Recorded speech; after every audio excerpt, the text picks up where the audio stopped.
आज मैं इस पोर्ट्रेट को एक येलो टोन पेपर पर बना रहा हूँ। सबसे पहले मैं आपको पूरा प्रोसेस बिल्कुल शुरुआत से समझाना चाहता हूँ ताकि आप भी इसी तरीके से ड्रॉ कर सकें। मैं कभी भी सीधे चारकोल से शुरुआत नहीं करता। सबसे पहले मैं पूरा फेस स्ट्रक्चर ग्रेफाइट पेंसिल से बनाता हूँ। इसका कारण बहुत सिंपल है, अगर इस स्टेज पर कोई गलती हो जाए तो उसे आसानी से सुधारा जा सकता है। चारकोल से अगर शुरुआत में डार्क लाइन बना दी तो करेक्शन करना मुश्किल हो जाता है।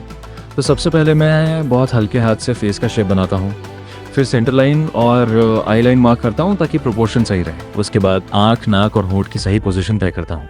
याद रखिए, इस स्टेज पर डिटेलिंग नहीं, सिर्फ सही स्ट्रक्चर ज़रूरी है। दुर्भाग्य से मैं आउटलाइन वाला हिस्सा रिकॉर्ड नहीं कर पाया, लेकिन आप जब ड्रॉ करें तो इस स्टेप को बिल्कुल भी स्किप मत कीजिए। अगर बेस मजबूत नहीं होगा तो आगे की शेडिंग भी सही नहीं बैठेगी। जब पूरा स्ट्रक्चर सही हो जाता है तो मैं इरेजर से ग्रेफाइट लाइनों को हल्का कर देता हूँ। पूरी तरह मिटाता नहीं, सिर्फ इतना कि वे गाइडलाइन की तरह रह जाए। इसके बाद मैं चारकोल पेंसिल से उन्हीं लाइनों को दोबारा डिफाइन करता हूँ। इससे लाइनें साफ दिखती हैं और शेडिंग के दौरान कंट्रोल बेहतर मिलता है।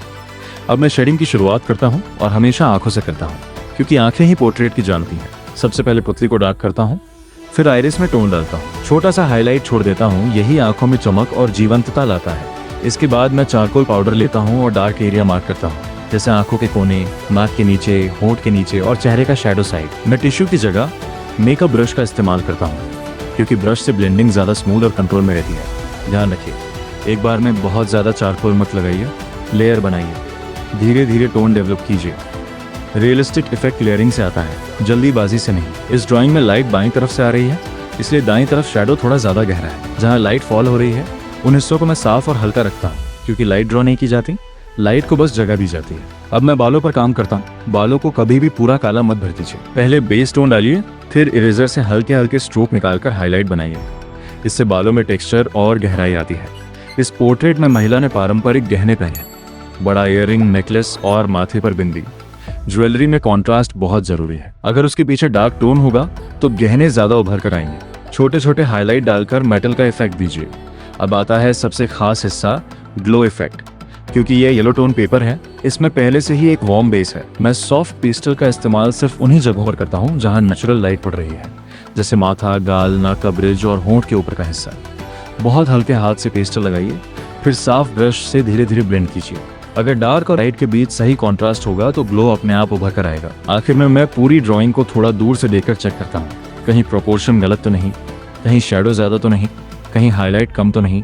याद रखिए, रियलिस्टिक ड्राइंग सिर्फ डिटेल से नहीं बनती, ये बनती है सही प्रोपोर्शन, ऑब्जर्वेशन और पेशेंस से।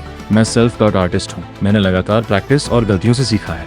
अगर आप भी इसी तरह ड्रॉ करना चाहते हैं तो रोज़ थोड़ा थोड़ा अभ्यास कीजिए। गलती होगी, ज़रूर होगी, लेकिन वही गलती आपको बेहतर बनाएगी।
अगर आपको ये स्टेप बाय स्टेप प्रोसेस मददगार लगा हो और आप ऐसे ही और ट्यूटोरियल देखना चाहते हो तो मेरे YouTube चैनल को सब्सक्राइब करना मत भूलिए, क्योंकि यहाँ मैं सिर्फ ड्राइंग नहीं दिखाता, मैं आपको सिखाता हूँ कि उसे सही तरीके से कैसे बनाया जाए।